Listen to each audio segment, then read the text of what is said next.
Tantor Audio, a division of Recorded Books, presents A Darkly Shining Star, an Oxford Murder Mystery by M.S. Morris.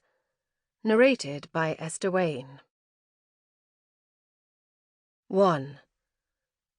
Ladies and gentlemen, are you brave? Are you fearless? Are you of stout heart and sound mind?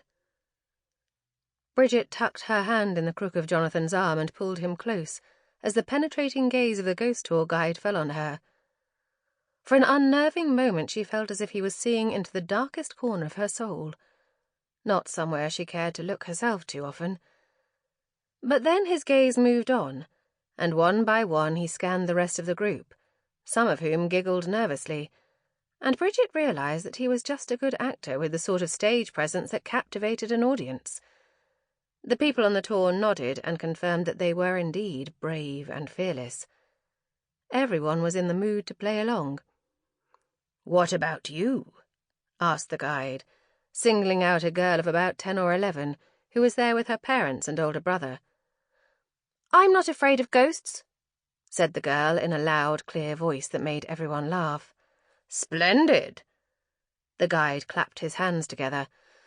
"Then I invite you all to come with me on a tour of Oxford's darkest, creepiest, most haunted corners. Let us discover the murder, mayhem, and madness that lies within this ancient city. Let us unearth ghouls, ghosts, wraiths, and spectres."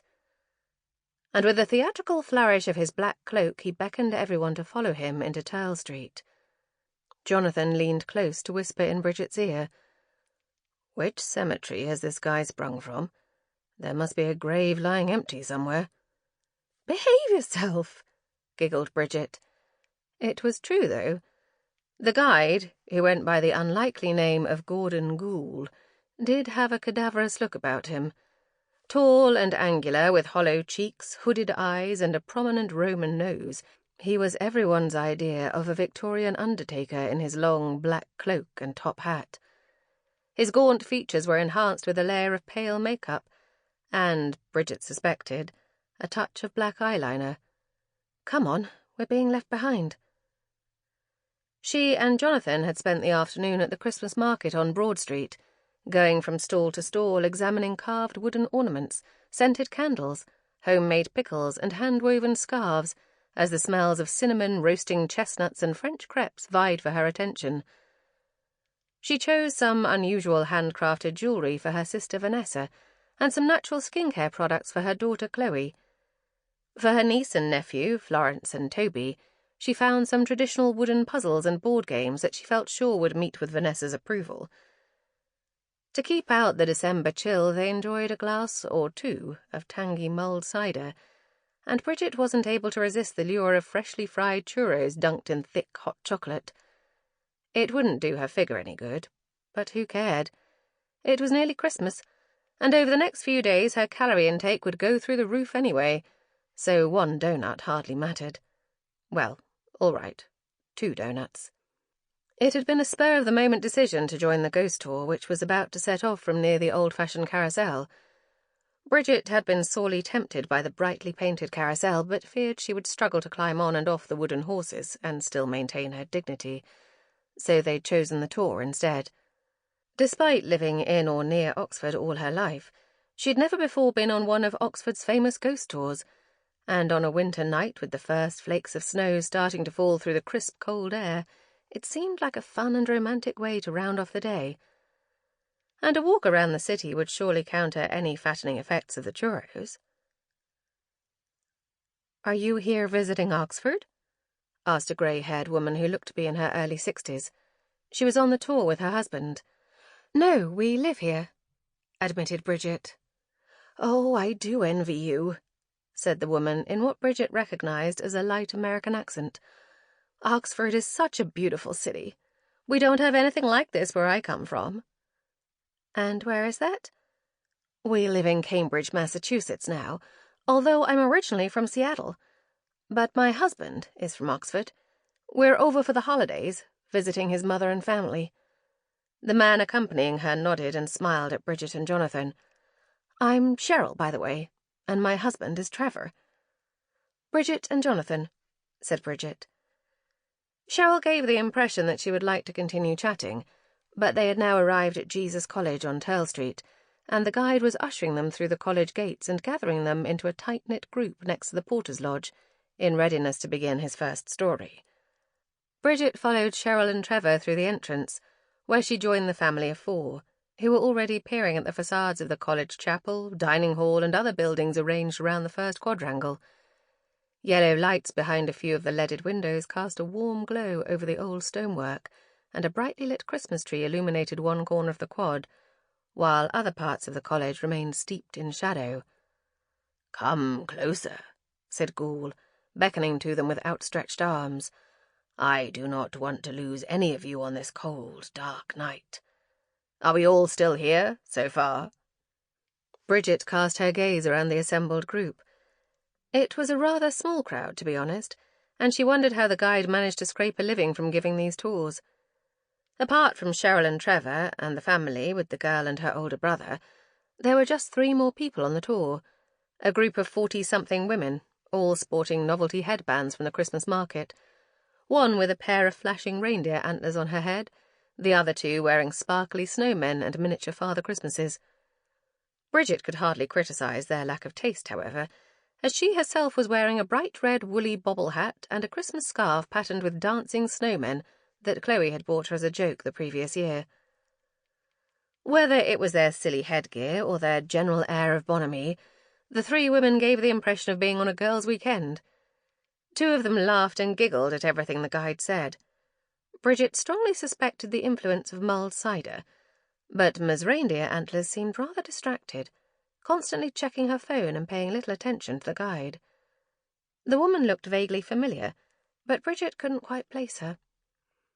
Then the final member of the group made his way through the college gates, a thin, pale-faced boy in his late teens, who had been loitering a little way behind the rest. Dressed in black jeans, a black shirt, and a thin black jacket, which hardly seemed adequate for the icy temperature, he pushed his way to the front and joined the family of 4, standing between the brother and sister. The 2 boys were the same age, Bridget guessed, although there was no family resemblance. Perhaps they were friends. As Gould began to recount the tale of a college principal who saw 2 mysterious men digging in the first quadrangle late one night, the new arrival leaned forward, listening intently and frowning repeatedly at the guide's storytelling. The boy seemed incapable of standing still. He shuffled his feet and kept touching his nose and chin in a repetitive gesture. "But on close inspection the next morning," said Gould with a dramatic flourish of his hands, "not a single trace could be found of any digging. However, a search of the college records revealed that the site was the location of a grave dug during the English Civil War." The boy in black thrust his hands into his pockets and muttered to the other boy. It was clear that the 2 knew each other well, but switching her attention to the parents, Bridget got the distinct impression that the mother and father rather wished their son hadn't brought this oddball friend along. "Fascinating," murmured Cheryl, when the guide had finished his story. "Isn't this interesting, Trevor?" "Gripping." Trevor smiled indulgently at his wife. He yawned and stole a quick glance at his watch, and Bridget wondered if he'd perhaps prefer to be at home in front of a roaring log fire with a good book. "And now, follow closely," said Gould. "Our way grows darker. I beg you, beware of uneven paving, loose cobblestones, and, of course, the supernatural." Leaving Jesus College, he led them now down Brasenose Lane, a suitably spooky passageway running between Exeter and Lincoln colleges. The group fell silent as they traversed the narrow road, which was lit only by widely spaced lamps fixed high on the walls of the old buildings. It was snowing properly now, coming down in big soft flakes that tickled Bridget's nose. After a minute's walk, they emerged into the open space of Radcliffe Square. "Oh my, isn't this just so beautiful?" breathed Cheryl, as she took in the 18th-century domed Radcliffe camera, flanked by the Gothic crenellations of All Souls College, Brasenose College, the medieval Bodleian Library, and the soaring tower of the University Church of St. Mary the Virgin, standing floodlit against the blackened sky. In the snowy night air, it was certainly a magical sight to behold, and one Bridget herself would never tire of.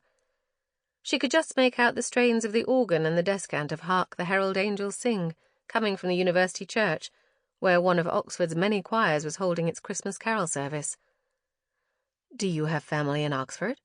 asked Cheryl, resuming their conversation as they skirted round the cobbled square towards Cat Street. "I have a daughter," said Bridget. "She's 15. She didn't want to come Christmas shopping with us today. She prefers to be with her friends." In fact, Bridget had been rather disappointed that Chloe had declined to come along to the Christmas market. It would have been a treat for them to spend some fun time together. But at 15, Chloe was developing a mind of her own, with opinions that increasingly didn't coincide with Bridget's. "That's teenagers for you," said Cheryl. "Still, it's nice to have family at Christmas time." "Yes," said Bridget, to be polite. In fact, although she loved the idea of Christmas, she was rather dreading the day itself. Of course, there was no question of her hosting Christmas in her tiny cottage in Wolvercote. She'd have struggled to fit a turkey in the oven, never mind cram everyone around the kitchen table. As usual, Vanessa, who prided herself on being something of a domestic goddess, was organising Christmas lunch, although, quite frankly, from the fuss she was making, you'd have thought the baby Jesus himself was going to make an appearance. She'd started baking months ago, saying that the Christmas cake needed time to mature, and filling her freezer with homemade mince pies. If it had been down to Bridget, she'd have done a last-minute shop at Waitrose, but Vanessa made everything herself, even the cranberry sauce.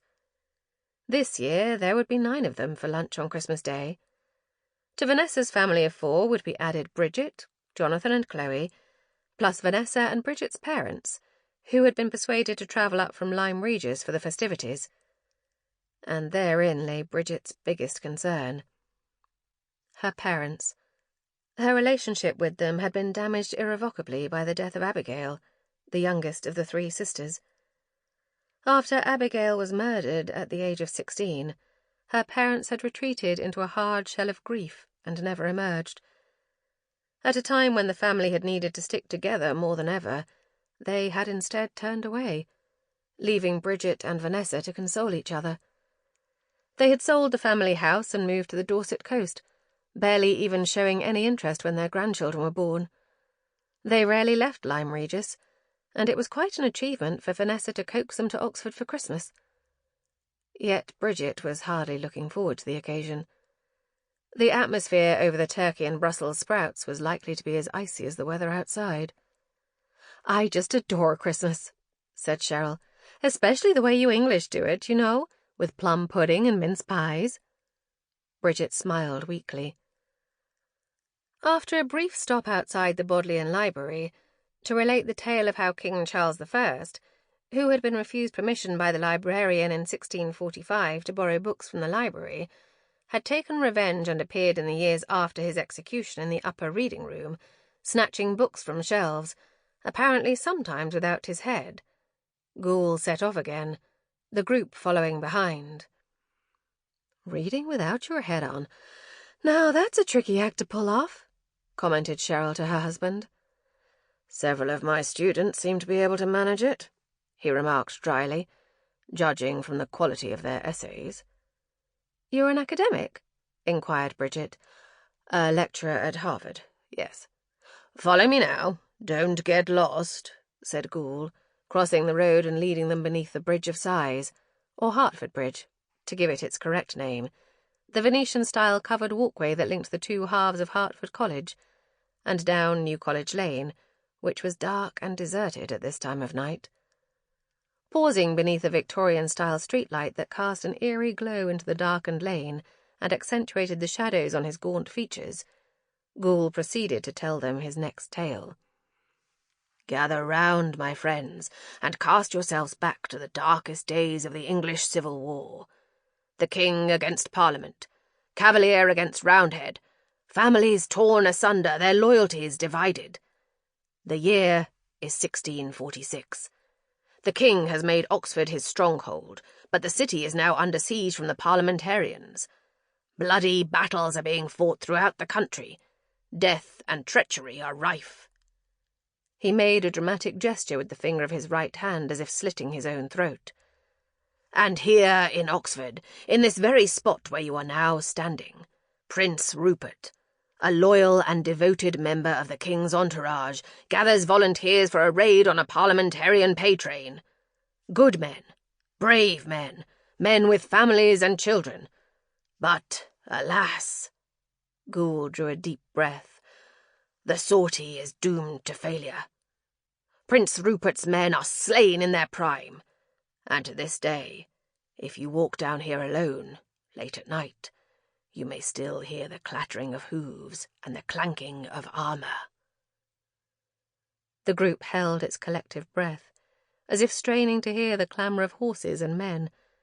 But the only sound came from the boy in black, who seemed to be growing even more agitated. His feet shuffled repeatedly on the pavement as he rocked backwards and forwards. Bridget tried not to stare, but he was very distracting. At last he was unable to contain himself. In a tense, high-pitched voice he blurted out, "You should tell them how it works." Suddenly all eyes were on him, although he himself immediately dropped his gaze to the ground. He began to touch his nose and chin compulsively, as if trying to ward off the attention. Gould looked taken aback at the interruption. "You have an explanation for these ghostly phenomena. Perhaps you'd care to share it with us, young man." "Or better not," whispered one of the three women to her friends. "My name's Dylan." "Go on, Dylan," urged the other boy. "Tell them." "For goodness' sake, Luke, don't encourage him," muttered the boy's father. Dylan shook his head dismissively. "They probably wouldn't understand. All they want to hear is silly stories." "Tell them anyway," said Luke encouragingly. Dylan rocked back and forth a little more, then began to speak. "Some people believe that ghosts are evil spirits of the dead, condemned to walk the earth forever in search of vengeance or justice." He grew calmer as he delivered his explanation, and ceased his rocking and nose-touching, although still not making eye contact with anyone. "In fact, ghosts are place memories, recordings of voices, images, thoughts and feelings imprinted on physical objects like stones, that sensitive people can play back." It was the American woman, Cheryl, who broke the long silence that met Dylan's proclamations. "Stones? Like crystals?" she suggested. "I have a friend in Boston who recommends the healing power of crystals." "I tried crystal therapy once after a particularly nasty breakup," commented Ms. Reindeer Antlers. Her two friends exchanged a weary glance that Bridget interpreted as, "She's had a lot of breakups." "The instructor told me it would help to realign my chakras." "And did it?" inquired one of her friends, the one with the sparkly snowman perched on her head. "I don't know about that, but it certainly resulted in a healthy alignment between me and the course instructor." Ms. Antlers dissolved into a fit of giggles. "I knew they wouldn't understand," said Dylan to his friend Luke. "I don't have time to waste on this. I'm leaving." "Hey, mate, don't go," said Luke, reaching out a hand to stop him. But Dylan jerked out of his grasp and stormed off down New College Lane, his black jacket flapping behind him. "Leave him," hissed Luke's mother, in a voice quite loud enough for everyone to hear. "You're staying with your family tonight, not with that idiot." "Linda, please," said her husband, laying a hand on her arm. "Today was supposed to be about quality family time, remember?" "I'm sorry, Jeff, but honestly—" A mutinous expression appeared on Luke's face, but he stayed where he was, watching his friend stalk away. His parents were clearly mortified that this family row was playing out in front of an audience. Luke's younger sister looked as if she wished the ground would swallow her up. Bridget studied each actor in turn, taking in the dynamics of this little family drama. "I do apologize for the behavior of my son's friend," said the father, Jeff. "We had no idea that Dylan would be joining us this evening. Please proceed with the tour, Mr. Gould. We're enjoying it very much." "Thank you," said Gould. "We do have a number of other sites to visit." The group began to move on again, and Bridget was relieved. The presence of Dylan had been putting her on edge. They had stopped beneath the streetlight for a while, and her feet had nearly frozen. She stamped them in an effort to warm them up. Then she cast one last glance down New College Lane. But the boy, Dylan, had vanished into the night as if he were nothing more than a ghost himself. "Happy families, eh?" whispered Jonathan to Bridget as they followed the group back under the Bridge of Sighs. Said Bridget, musing on her own dysfunctional family. She hoped that by bringing 3 generations together under one roof for Christmas, her sister wasn't inadvertently setting up the occasion for a similar incendiary argument. Gould resumed the tour and led them next to Wadham College, where he recounted the mysterious late-night wanderings of a priest, dressed in white robes, who had been sighted by a head porter and 2 scouts walking between the chapel and the dining hall, this part of the college having been built on the site of an old Augustinian priory. But Bridget felt he rather rushed the tale, as if his flow had been disrupted after the incident in New College Lane. The tour continued on to several other colleges, including New College, Trinity, and St. John's, and ended back near where they had started outside the Sheldonian Theatre on Broad Street. The Hallelujah chorus from Handel's Messiah was clearly audible through the open windows at the top of the building. Everyone gave Gould a round of applause. "Of course, this was just a brief introduction to the many and varied ghosts of Oxford," concluded Gould. "Many more are described in my book, Ghosts and Hauntings of Oxford, available from a few good booksellers at a very reasonable price. In fact, I have some copies with me." He produced a handful of books from beneath his swirling cloak and offered them to his audience. Cheryl, the American woman, dutifully purchased a copy, as did Jonathan. The group of 3 women and the family of 4 politely declined. "Perhaps we could buy you a drink, Mr. Gould," suggested Trevor, Cheryl's husband. "I believe the Turf Tavern is doing mulled wine for Christmas.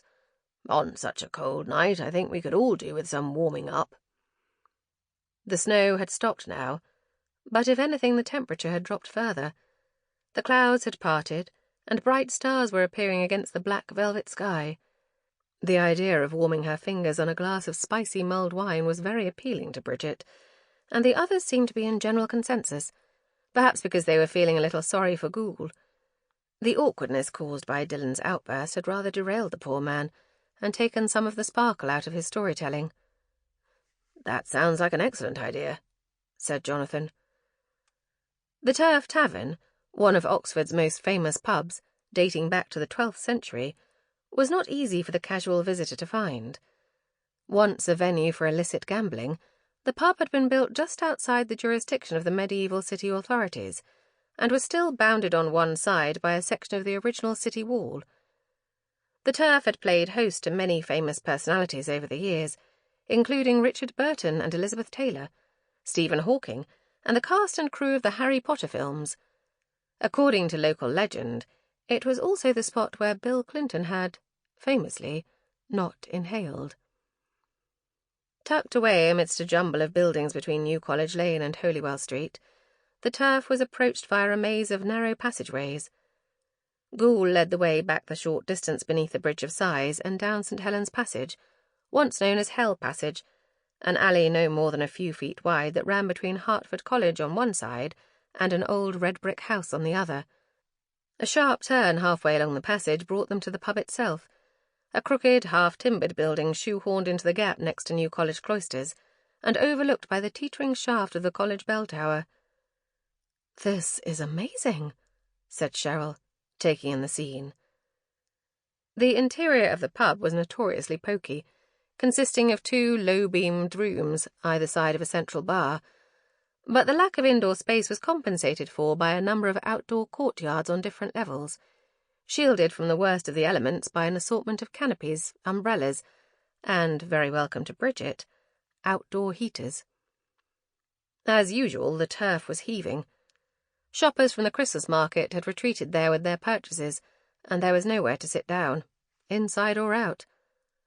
"What can I get you?" Jonathan asked the tour guide. "A beer? Mulled wine?" "A beer would be perfect," said Gould, looking grateful. "All that talking makes me thirsty." "Mulled wine?" Jonathan asked Bridget. She gave him a smile. Whilst all the men in the party, except for Gould, went off to the bar to get the drinks, Cheryl began relating a story about the healing power of crystals to the 3 Singletons and the tour guide. Bridget found herself standing with the mother, Linda, and her young daughter. The girl reminded Bridget a bit of Chloe at that age, slightly awkward in the presence of so many adults. Young people hated being treated as children. The poor girl had looked dreadfully embarrassed by the exchange of words between her parents and brother back in New College Lane. "Did you enjoy the tour?" Bridget asked her. The girl nodded, smiling shyly at Bridget. It probably helped to put the child at ease that, at 5'2", Bridget was not much taller than an 11-year-old girl herself. "Which was your favourite story?" "I liked the one about the Archbishop." "At St. John's College?" "Yes, I enjoyed that one too." According to Gould's flowery narration, an Archbishop of Canterbury by the name of William Laud, who had imposed a number of strict reforms on the Church of England, was tried for popery, tyranny, and treason. In the year 1645 he was taken to the Tower of London and beheaded. The body of Laud, who had been born in Oxford and was Chancellor of St. John's, was returned to Oxford and buried under the altar of the college chapel. His ghost had been seen there many times over the centuries, and had adopted the unruly habit of pulling his head from his shoulders and kicking it along the floor like a football. "Oh, Lucy," said her mother despairingly, "that one was the most gruesome." "That's why I liked it," said the girl, pursing her lips in defiance. "Well, I liked it too," said Bridget. "It wasn't even scary," said the girl. "I was hoping for some really scary stories." "Honestly, Lucy," said her mother, "I don't know where you get these ideas." She looked at her watch. "It's already getting late for you to be out. What on earth has happened to Jeff?" "It's probably just very busy at the bar," said Bridget, trying to smooth things over. "And I'm sure that one late night won't do Lucy any harm." Linda laid a protective hand on her daughter's shoulder. The gesture suggested that, in her opinion, Bridget had very little idea how much harm one late night might do to a young child. "Do you have children yourself?" "A daughter. She's out with friends this evening. She's 15, Bridget added, aware that in Linda's eyes, the fact that Chloe was out on her own might mark Bridget out as a rather negligent parent. "Is she indeed?" said Linda. Bridget was rather wishing she had joined the conversation on healing crystals, which, from the gales of laughter coming from Cheryl and the 3 other women, sounded a whole lot more fun. "So, how old is your son?" she asked, trying to move the conversation on to less troubled waters. Luke had somewhat reluctantly gone with his father to help fetch the drinks. A glow of pride immediately entered Linda's eyes. "Luke's 19. He's studying law at New College." Bridget tried not to let her surprise at this news show. Luke and his friend Dylan had looked too immature to be students, although that was probably just Bridget's own advanced age getting the better of her. After all, it had been 20 years since she'd been an undergraduate at Oxford herself. "Didn't the university term end a couple of weeks ago?" "Luke stayed on to finish off some work," said Linda, looking anxiously over Bridget's shoulder for her husband. "He's such a diligent student." Beside her, the daughter rolled her eyes in exaggerated fashion, leaving Bridget wondering once again about the mysterious undercurrents at play within this family. "Ah, here comes Jeff at last," said Linda, with obvious relief. Bridget was also relieved, and turned to see Linda's husband and son wending their way through the throng. Following in their wake was Jonathan, carrying 2 glasses of mulled wine and a bottle of beer. Bringing up the rear was Trevor, Cheryl's husband, who had gallantly offered to buy a round for the 3 women in the novelty headgear. But all was not entirely well. Jeff and Luke, the father and son, appeared to be embroiled in some sort of disagreement, and Bridget took the opportunity to extract herself from the quarrelsome family and rejoin Cheryl, who was much easier company. "Cheers," said Jonathan on his arrival, handing Bridget one of the glasses, and giving the beer to Mr. Gould. Whilst Jonathan proceeded to engage Mr. Gould in a conversation about local history, and Trevor excused himself to go and take a call on his phone, Bridget, Cheryl, and the group of 3 women huddled under one of the outdoor heaters, drinking mulled wine. The trio, explained Miss Reindeer Antlers, whose real name turned out to be Julia, were all former students of the university, and the best of friends, who now in their early 40s had found themselves newly single and had decided to return to their old stomping ground to live it up a bit. They were staying at Malmaison, the former prison which had now been turned into a stylish and upmarket hotel, and were looking Sample complete. Ready to continue?